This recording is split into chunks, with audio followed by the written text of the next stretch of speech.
guys, it's Glenn from glenscarcollection.com, and today we're going to talk about whether I miss my Audi S8.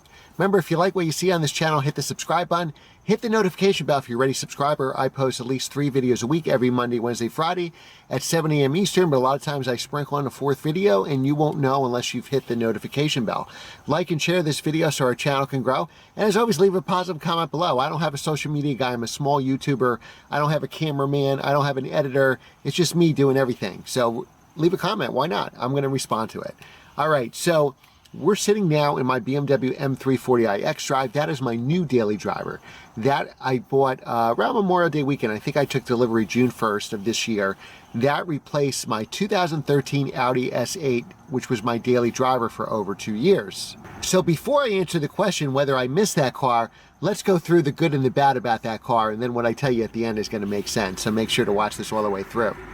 So mine is a 2013 Audi S8. A lot of people think that's the V10. The V10 was prior to that. So 2013 was the first year of the 4-liter twin-turbo V8 engine, produced 520 horsepower. Now, one thing to know, in 2013, Motor Trend put this engine on the dyno, and they were getting about 520 to the wheel. So even though it's supposed to be 520 at the crank, it's really pushing out close to 600 to the crank, and that's why the car is so fast. So Car and Driver and Motor Trend both did 0 to 60 tests. Keep in mind it's all-wheel drive and comes with summer tires, and they both got a 3.5 to 3.6 0 to 60. If you're a fan of the Top Gear, Jeremy Clarkson took a 2013 Audi S8 and raced it against a Ferrari 458, and the Audi was faster. I believe they did 0 to 60 and 60 to 120. And that's where the Audi really shines, is at highway speeds. Because it's got a twin-turbo V8 and all-wheel drive, and it only comes with sticky summer tires, not all seasons, you can pass anybody in the highway that you want. So one of the things I love about the car, and do miss, is the power. It's faster than this M340i xDrive. This car can handle circles around it. This is about a 3,800-pound car, where the S8 is a 4,400-pound car. Another thing, well, one thing I don't like about the S8 is the 4,400 pounds, but it's about 400 pounds lighter than the competition, which is the 7 Series and the S-Class. So 400 pounds lighter. I thought the Audi handled the best. It had a lot of aluminum panels, so it was the best out of the luxury cars. One thing I don't like necessarily is the handling. The engine is all the way up front, like every Audi, and so there will be understeer. You do have to trail brake in a lot of turns. Before I bought the Miami Blue Porsche, early in the winter when there's still kind of salt on the ground, I took the S8 on some of my mountain drives with the all-season tires, and you had to trail brake the heck out of that car because it's 17 feet long, and with the engine all the way up, you would have dreaded understeer, a lot of push in the car. So that's what I don't like. The size, the weight, but there's really nothing you could do about the weight. You know that going in. And, you know, obviously the understeer with the car, though it's a lot better than understeers I had in previous Audis that I've owned. Speed, I love. And what I really loved about the car, and where it's even better than this car, is long highway trips. So if I had to drive a 2-hour trip, an hour-and-a-half trip to see a client, I get out of that car going fast on the New Jersey Turnpike or something, I feel like I've only been driving for 10 minutes. It had amazing massage seats, and the newer ones even better. It had cooled heated seats. This car doesn't have cooled seats. The cooled seats weren't that great. This is like when they first started doing cool seats. So in my 2017 Porsche 911, it gets ice cold in a minute. With the Audi, you'd be driving a long time and be like, oh, the cooled seat's on, you barely feel it. Same thing with the heated wheel. I could drive all the way to work a half hour and I barely feel the heated wheel. My wife's Jeep Grand Cherokee gets hot in 30 seconds and gets so hot you have to shut it off after about a minute. So a lot of good things about the car, but long highway trips, that's what that car was. It wasn't a, they do reviews on YouTube like that's a sports car. It's not a sports car. It's a fast luxury car. In 2013, I think Audi had one of the best interiors. Since then, I would say the new Mercedes have passed them up, but they're still excellent interiors. The speed and effortless and softer suspension made it essentially a magic carpet ride. Still handled very well for what it was, 4,400 pound, 17-foot long car, but you would be refreshed wherever you went. Get the Bang & Olufsen stereo. To me, that's a must-have option. I believe the massage seats are standard. The massage seats are really good. I play hockey, always had a problem with lower back, and it would really make a difference on long trips having those massage seats going. And they're not even as good as the current massage seats. They're definitely, you know, behind the times compared to a modern car.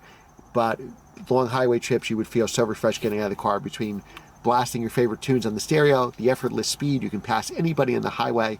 I don't care, you know, numerous roll racing with Hellcats, that car will win every time.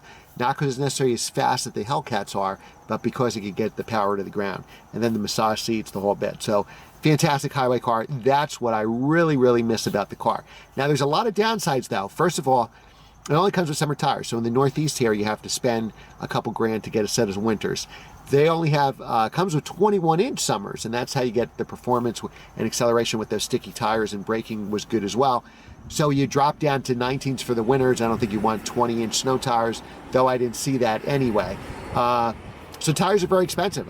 Rear tires only lasted me about 8,000 miles because I had a heavy foot, and every time you accelerate, you really wear down those winter tires. It doesn't have a full-size spare, and with 21-inch low-profile wheels, you'll find out about potholes and popping your tire, so you change your tire often. You know, you just have a donut. There's really wasn't room for a full-size spare. But out of warranty repairs and depreciation is what killed me, and that's what I disliked about the car. That car was $120,000 new. I bought it in the 40s, traded it in for the 30s, so I didn't lose too much. Drove it 2 years, 20,000 miles a year. I believe I put about 40,000 miles on it. But out of warranty repairs would kill you. So on my Porsche, you have Porsche does CPO warranties 2 years unlimited miles. And since my car's a 17, I had 1 year of the original 4-year 50,000 mile warranty. So I really have 3 years almost unlimited miles. BMW, Audi, and I believe Mercedes only do 1 year unlimited miles on their CPO card, certified pre-owned. They used to do 2. And the problem is, like, month 13 is when I had problems with the Audi. So fuse went, I had to go tear the back apart to find out where it was, because the owner's manual, finally found a YouTube video to find out what fuse it was, because I think the dash lights went out or the stereo went out or something like that. Very cheap fix, just a pain in the neck to get to and find out what needs to be replaced. But the biggest thing was the water pump and associated stuff when it was like a $3,000 repair. Now I was able to negotiate that to $2,500. It was just out of warranty. Audi wouldn't cover it. I said, look, you got to give me a break on the labor, and they did. And that $3,000 repair became $2,500. But would I have kept the car? After that, I didn't really trust it out of warranty. And also those cars, unfortunately, luxury cars depreciate to zero. If you get an A4, an Audi A4 manual or an S4 manual or 3 Series, you know, eventually they'll get to a $15,000 to $20,000 price point where first-time car owners, young car enthusiasts can afford to buy those cars, and they're desirable to them. Nobody's looking for a 10 or 20-year-old Audi S8, so they're going to depreciate to $4,000 like an old BMW 7 Series, and that's really the issue with the car. If I kept it, I'm going to have more $2,000 or $3,000 repairs, probably 1 a year. Need another set of tires. That's going to be $2,000. It has Lamborghini Gallardo front brakes essentially, and that's going to be another $2,000. And then it's going to depreciate $10,000 a year to the end of time till it gets to $4,000. But do I miss that car? Absolutely. There are a lot of things where the Audi was better than this car. And again, it was effortless power, the massage seats, the stereo, just the comfort. It was the easiest car you can drive from here to New Jersey to Florida and back, and you'll probably feel like you've been driving for 2 hours. That's how good that car was. But a lot of downsides is really, really expensive. Remember, you're maintaining a $120,000 car, and that's the issue. So for the twisties, this BMW M340i xDrive kills it, and the technology, because obviously this is a 2020 compared to the 2013, but I do really miss my Audi S8, and I'd love to own another one someday, as long as it's under warranty. All right, guys, thanks for watching. Remember to like, share, and subscribe, and I will see you next time.